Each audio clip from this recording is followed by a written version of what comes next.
केवल और केवल महिला आरक्षण का ही विरोध। हम महिला आरक्षण के पक्ष में हैं। महिलाओं को आरक्षण मिले, उनको सुरक्षा मिले, उनका सम्मान बढ़े, उनको स्थान मिले और लोकतंत्र में जो उनको स्थान मिलना चाहिए उसके पक्ष में। भारत के महिलाओं को जो अधिकार देना था वो नहीं दे पाने से अगर कांग्रेस जश्न मना रहा है तो इससे बड़ा दुखद कुछ हो नहीं सकता है। कांग्रेस और इंडी सेक्शन ने जिस ढंग से फिर महिला बिल को गिराने का काम किया, आने वाले दिनों में पाई पाई की कीमत इन लोगों को चुकाना पड़ेगा।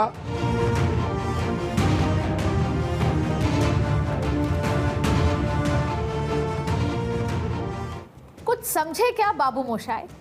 नहीं, सच बोलूं तो आमियो बूझते पार्चिना, मतलब नानम पुरंदू कोल्ला मुदिया वेलाई। मतलब मैं माफी चाहती हूं और मैं माफी मांगती भी हूं बंगाली और तमिल भाषी के लोगों से अगर मैंने गलत उच्चारण किया हो तो। लेकिन सच कहूं तो आरक्षण वर्सेस परिसीमन के पेज में मैं सिर्फ इतना ही समझ पाई हूं और वो ये है कि लड़ाई दरअसल महिला आरक्षण कब से लागू होगा इसको लेकर है ही नहीं। ये पेज तो परिसीमन का है और परिसीमन का पेज बहुत इंपॉर्टेंट है।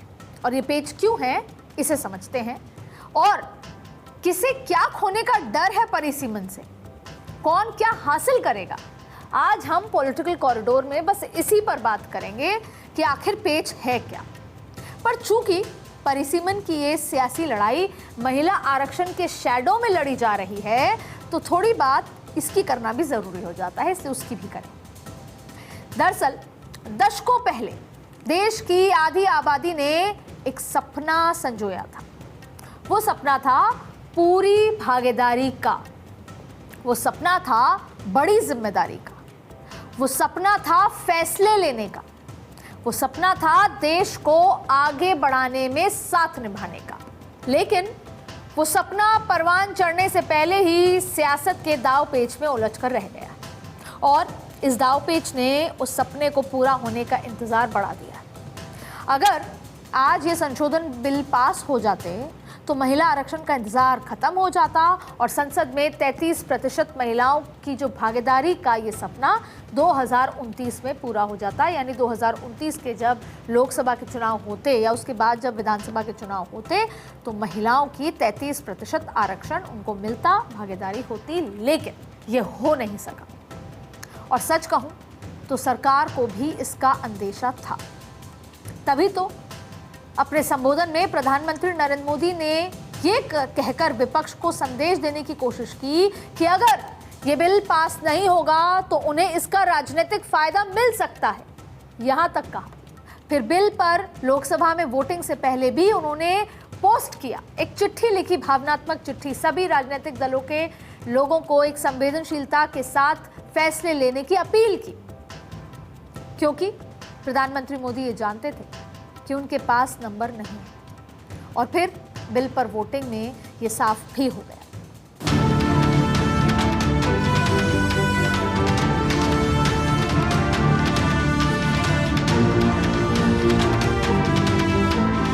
कल जो हुआ वो लोकतंत्र के लिए एक बहुत बहुत बड़ी जीत रही। जो सरकार की साजिश थी संघीय ढांचे को बदलने की, लोकतंत्र को कमजोर करने की, उसको हराया गया। ये सीधा क्रेडिट लेने की बात करते हैं, लेकिन उनका एक अहंकार है, मोदी जी का कोई भी अच्छा काम नहीं होने देंगे और उसमें अगर महिलाओं के अधिकार भी होंगे उसका भी विरोध करेंगे। कांग्रेस को देश की संवैधानिक व्यवस्थाओं में विश्वास नहीं, देश की संसद में विश्वास नहीं और देश की महिला पर भी विश्वास नहीं। ये कांग्रेस ने अपना क्रूर चेहरा देश की जनता के सामने उजागर किया है। तो मेरा सवाल यह है कि जब सरकार जानती थी कि विपक्ष इस बिल को महिला आरक्षण के बहाने परिसीमन करने की कोशिश मान रहा है तो ये बिल आखिर आया ही क्यों 16, 17, 18 तारीख को, जिसके टाइमिंग पर सवाल है। तो साहब, ये है perception politics. Politics is all about perception and narratives. So narrative की लड़ाई है, क्योंकि बात अगर एकमत होने की होती तो शायद इस पर सर्वदलीय बैठक बुला ली होती, सदन में आने से पहले सहमति बन गई होती, विपक्ष की आपत्तियों का निपटारा लोकसभा में वोटिंग से पहले ही हो गया होता। तो तभी मैं कह रही हूं कि ये परसेप्शन पॉलिटिक्स की कवायद भर बनकर रह गई है, और इसमें पक्ष विपक्ष सबके अपने अपने फायदे और नुकसान हैं। और जरा वो भी समझ लेते हैं कि फायदे और नुकसान क्या है, क्योंकि राजनीति में जो दिखता है वो होता नहीं है, और जो नहीं दिखता वही होता है। इसलिए कोई भी राजनीतिक फैसला हो, मैं आपसे ये कहूंगी कि उसकी परत दर परत पहले समझिए, फिर फैसला लीजिए। अब सबसे पहले सरकार का फायदा समझते हैं। देखिए, इसमें तो कोई दो राय नहीं कि महिला आरक्षण होता तो इस देश की आधी आबादी का सबसे ज्यादा फायदा होता। मैं ये भी कहती हूं कि जब आधी आबादी हम कहते हैं तो फिर 33% आरक्षण क्यों, आधा हिस्सा हमारा क्यों नहीं? पर चलिए, ये तो एक डिबेट का विषय है। 33% आरक्षण भी हो जाता तो सबसे ज्यादा तो महिलाओं की खुशी की बात है। सबसे पहले सरकार का फायदा समझ लीजिए। पश्चिम बंगाल और तमिलनाडु में वोटिंग से पहले आए इस बिल पर नंबर गेम में बेशक सरकार पिछड़ गई है, लेकिन तात्कालिक परसेप्शन देने में उसे कामयाबी मिल गई है कि विपक्ष नहीं चाहता कि महिला को 33% आरक्षण जल्द मिले, और बीजेपी इस परसेप्शन को पुख्ता कर बंगाल और तमिलनाडु के महिला वोटर्स को अपने पाले में लाने की पुरजोर कोशिश करेगी। और तमिलनाडु की पॉलिटिक्स अलग है तो कम से कम बंगाल की महिलाओं की तो तमिलनाडु में स्टैलिन ने एक अलग नैरेटिव परसेप्शन बनाया है। तो यह है बीजेपी का शॉर्ट टर्म फायदा। जहां तक बात विपक्ष की है तो विपक्ष के नजरिए से इसमें लॉन्ग टर्म फायदा नजर आ रहा है। वो क्या है, अब ये भी समझ लीजिए, और ये समझने के लिए विपक्ष के विरोध को समझना पड़ेगा। और राहुल गांधी समेत विपक्ष के सभी नेताओं ने लोकसभा में अपने अपने भाषण में दो टूक कह दिया कि वो महिलाओं को 33% रिजर्वेशन के खिलाफ नहीं है। सरकार जो इसके बहाने परिसीमन की कोशिश कर रही है, विरोध दरअसल उस बात का है।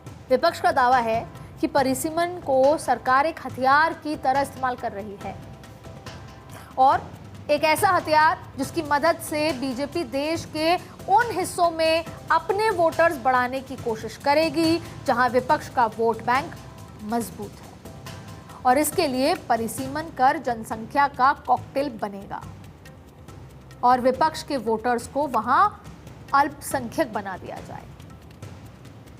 विपक्ष को डर इस बात का है कि बीजेपी परिसीमन के नाम पर उन इलाकों की सीटों की संख्या बढ़ा देगी जहां विपक्ष बेहतर प्रदर्शन नहीं कर रहा, जबकि बीजेपी ये समझ रही है कि परिसीमन में किसी राज्य के साथ नाइंसाफी नहीं होगी। और ये बात प्रधानमंत्री ने हाउस में कही है, कहा है कि वादा ले लो, लिखवा लो, और तमिल में कोई शब्द है तो भी बता दो। उत्तर हो या दक्षिण, सभी का 50% सीटें बढ़ेंगी। इसलिए कोई नॉर्थ और साउथ की कोई लड़ाई नहीं है, भेदभाव नहीं है। लेकिन विपक्ष को डर था कि दक्षिण भारत की तुलना में उत्तर की सीटें ज्यादा बढ़ेंगी और वहां बीजेपी का वोट बैंक मजबूत है, जबकि अमित शाह ने साफ कर दिया कि सभी राज्यों में 50% सीटें बढ़ेंगी। इसीलिए महिला आरक्षण बिल और इसके पीछे के पूरे प्रोसेस को लेकर देश भर में अलग अलग नैरेटिव है और अलग अलग कंफ्यूजन है। गृह मंत्री ने संसद में जो आंकड़े दिए उसको समझने की जरूरत है।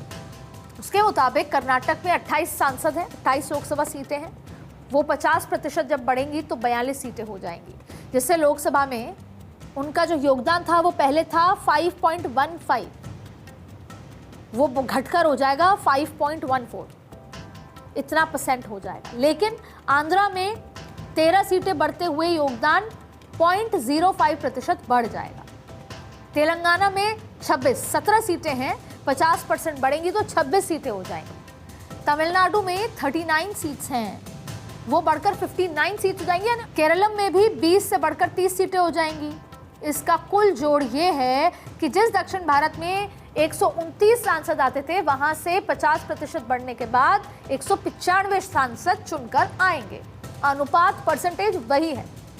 और इस व्यवस्था यानी 816 सांसद वाली विधानसभा में दक्षिण भारत का कुल योगदान 23.76% से बढ़कर 23.87% होगा, यानी लगभग सेम। इसलिए जो नैरेटिव है विपक्ष का कि दक्षिण के साथ गलत हो रहा है, ये नैरेटिव यहां फेल हो जाता है। सबसे बड़ी बात यह है कि ये बदलाव हर राज्य की सीट में 50% सीट बढ़ाएगा ही बढ़ाएगा। ये बात अलग है कि विपक्ष कह रहा है कि इसको क्लैरिटी के साथ बिल में नहीं आया है, लेकिन फ्लोर ऑफ द हाउस पे बोल दिया गया है नरेंद्र मोदी द्वारा। अब उदाहरण के लिए सियासत के लिहाज से देश के सबसे बड़े सूबे उत्तर प्रदेश को ले लेते हैं, वहां भी 50% बढ़ेगा। तो उत्तर प्रदेश में आज 80 लोकसभा सीटें हैं, वहां जब 50% बढ़ेगा तो वो हो जाएंगी 80 + 40 यानी 120 सीटें। तो लगभग यही हिसाब हर राज्य का होगा। मतलब दक्षिण के साथ भेदभाव वाला तर्क हवा हवाई है। उत्तर हो या दक्षिण, हर जगह एक ही पैमाने पर सीटों की संख्या में इजाफा होगा। और वैसे भी संविधान का अनुच्छेद 81 आर्टिकल 81 कहता है कि हर राज्य की सीटों का आवंटन ऐसा होना चाहिए कि जनसंख्या और सीटों का अनुपात सभी राज्यों के लगभग एक समान हो। इस हिसाब से सरकार लगभग 50% सीटें बढ़ा रही है। एग्जैक्ट 50% सीटें उत्तर, दक्षिण, पूर्व, पश्चिम सब जगह बढ़ा रही है। अभी उत्तर भारत में देश की 31% आबादी रहती है और लोकसभा सीटों में उसकी हिस्सेदारी 28% है। दक्षिण भारत के राज्यों में देश की 20% आबादी रहती है और लोकसभा में दक्षिण की हिस्सेदारी 24% है। दक्षिण भारत के राज्यों में जहां 129 सीटें हैं, वहां 195 सीटें हो जाएंगी, यानी इस परिसीमन से उत्तर के अनुपात में दक्षिण की सीटें उतनी रहेंगी जितनी पहले थीं। इसके बावजूद इस परिसीमन पर उठते सवाल ने संसद में महिला आरक्षण के हाईवे पर ब्रेक लगा दिया, क्योंकि उनका तर्क यह है कि परिसीमन ये होता है कि जो भी कॉन्स्टिट्यूएंसी होती है उसका डिमार्केशन करना। विपक्ष यह आरोप लगा रहा है कि उस डिमार्केशन के माध्यम से आप अपने वोट बैंक के लिहाज से डिमार्केशन करेंगे। उदाहरण दिया उन्होंने असम का। उनका फिर यह आरोप है कि परिसीमन असली ही इसके पीछे की आइडियोलॉजी है महिला आरक्षण के सामने। तो वो ये कह रहे हैं कि आप परिसीमन ऐसा करेंगे कि बीजेपी का वोट बैंक हावी हो जाएगा और हमारा वोट बैंक कमजोर हो जाएगा, तितर बितर हो जाएगा। ये आरोप लगा रही। तो असल लड़ाई परिसीमन की। लेकिन प्रकृति का नियम कहता है कि every action has an equal and opposite reaction. Action तो हो गया, इसका रिएक्शन भी होगा, नैरेटिव वाला। और रिएक्शन होंगे दो तरह के, एक जो फौरन दिखेगा और दूसरा जो आने वाले दिनों में धीरे धीरे अपना असर दिखाएगा। सबसे पहले बात, इस पूरे डेवलपमेंट के बाद आने वाले कुछ दिनों में क्या असर होगा उसकी कर लेते हैं। और आने वाले दिनों में पश्चिम बंगाल का चुनाव है और चुनाव के ठीक पहले ये स्पेशल सत्र बुलाया है सरकार। तो पश्चिम बंगाल की बात करते हैं, क्योंकि यहाँ महिला वोटर बहुत बड़ा फैक्टर है और बहुत बड़ा फैक्टर तो है ही, साथ में उनका राजनीतिक representation, they are very aware कि उसका सीधा इम्पैक्ट जाएगा। तो पिछले 5 साल चुनाव में औसत बताते हैं, जो पिछले 5 सालों के चुनाव हैं वो ये एवरेज ये बताते हैं कि पश्चिम बंगाल की राजनीति की जड़ों में पैर जमाए टीएमसी ने 28% से ज़्यादा महिलाओं को टिकट दिया था, जो सबसे ज़्यादा है। और वहाँ दूसरी बड़ी पार्टी जो है सीपीएम ने 11% से ज़्यादा महिलाओं को उम्मीदवार बनाया। लेकिन इस बार हो रहे चुनाव में बीजेपी जब जाएगी और मुद्दा महिला आरक्षण का उठेगा तो बीजेपी के पास ये कहने के लिए होगा कि उन्होंने पूरी कोशिश की, लेकिन परिसीमन के नाम पर अड़ंगा लगाने वाला और कोई नहीं बल्कि विपक्ष ही था। दूसरी तरफ कांग्रेस को इसका नुकसान होगा। लेकिन बात मजे की ये है कि पश्चिम बंगाल में वो अपना कोई बहुत बड़ा चुनावी फैक्टर देख ही नहीं रहा। पश्चिम बंगाल के अंदर कांग्रेस को शायद ही अपना कोई मजबूत आधार दिख रहा हो। एक मालदा, दिनाजपुर छोड़ दिया जाए, बहुत ज़्यादा इम्पैक्ट नहीं। तो कांग्रेस इस नुकसान को भी उठाने के लिए तैयार है और इस बात पर रिलैक्स हो सकती है कि उसके वोट बैंक को कम से कम अभी तो नुकसान नहीं पहुंचा। तो ये हो गई शॉर्ट टर्म फायदे नुकसान की बात। लेकिन पुरानी कहावत है कि a lie can travel half way around the world while the truth is putting on its shoes. इसका मतलब ये है कि झूठ की रफ्तार सच से कहीं ज्यादा होती है, और सबसे बड़ा सच ये है कि भारत की जनसंख्या में 48% से ज्यादा ही हिस्सेदारी रखने वाली महिलाएं आज लोकसभा में केवल 14% हैं। 78, 543 में से 78 महिलाएं हैं। ये गैप हमें बताता है कि राजनीति में महिलाओं के लिए आरक्षण कितना जरूरी है। वैसे तो मैं मानती हूँ कि आरक्षण क्या होता है, देश की आधी आबादी है, मजबूत है, आरक्षण की जरूरत थी नहीं, ऑटोमेटिकली स्वतः ही पॉलिटिकल पार्टियों को देना चाहिए टिकट, पर चलिए आरक्षण के बहाने ही सही। पर यहाँ इस गैप से ज्यादा फाइट परसेप्शन की है, जिसकी गूंज 2029 के चुनाव में भी सुनी जाएगी। तो मैंने अभी तक आपको शॉर्ट टर्म बताया कि बंगाल चुनाव या फिर तमिलनाडु चुनाव में क्या होगा, लेकिन बिल पास हो जाता है या नहीं होता, दोनों केसेस में ये गूंज 2029 की है, लार्जर पर्सपेक्टिव है। तो बीजेपी गांव-गांव, गली-गली जाकर ये ढिंडोरा पीटेगी कि विपक्ष महिला विरोधी है। हम आपको आपका दर्जा दे रहे थे, लेकिन विपक्ष ने हाथ रोक लिए, तो इस बार हमें और मजबूती से आप वोट दीजिए, जिससे कि हम अगली बार विपक्ष को साथ लेने की हमें जरूरत ना हो। तो वहीं दूसरी ओर विपक्ष, आपको याद होगा 2024 के चुनाव में क्या कह रहा था, जिसकी जितनी हिस्सेदारी उसकी उतनी आबादी। आपको याद होगा ओबीसी की लड़ाई, पिछड़े की लड़ाई। तो 2029 में भी वो ये लड़ाई लेकर आएगा। 24 की तरह सरकार को ओबीसी दलित विरोधी साबित करने की कोशिश कि अगर 2026 के बाद वाला जनगणना, जाति जनगणना होता, फिर महिला आरक्षण होता, तो आज ओबीसी को भी जगह मिलती। तो सरकार पिछड़े वर्ग, ओबीसी वर्ग की दुश्मन है, और इस परसेप्शन फाइट में जीत हार चाहे किसी की भी हो, लेकिन सबसे बड़ा नुकसान आपने और हमने उठाया। सबसे बड़ा नुकसान महिलाओं का हुआ। एक बार फिर 27 साल में सहमति नहीं बनी। अच्छा, मैं ऑनेस्टली जमीन पे एक बात बताऊं आपको, चाहे पॉलिटिकल गलियारों में, चाहे यहाँ, ज्यादातर कहीं पे भी बहुत ज्यादा सहज है नहीं पुरुष महिलाओं को सीट देने के लिए, क्योंकि जब लॉटरी खुलेगी, अगर ये बिल पास हो जाता तो लॉटरी होती और ना जाने किसी की सीट महिला आरक्षित हो जाती, तो कुछ बहुत ज़्यादा उत्साह था नहीं पॉलिटिकल गलियारों में ज़्यादातर लोगों में। लेकिन फिर भी इस बिल को लाने की ज़रूरत थी, इस बिल को पास कराने की ज़रूरत थी, चाहे इसके पीछे के कितने भी फैक्टर्स हों। ये बदलाव कल अगर हो रहा है तो देर है, ये जितनी जल्दी हो उतना अच्छा है। और अब देश के भविष्य के निर्माण में हिस्सेदार बनने के लिए हमें अभी और इंतज़ार करना पड़ेगा। और एक महिला पत्रकार होने के नाते मैं सिर्फ इतना कहूंगी, for us wait isn't it over. आज पॉलिटिकल कॉरिडोर में बस इतना ही।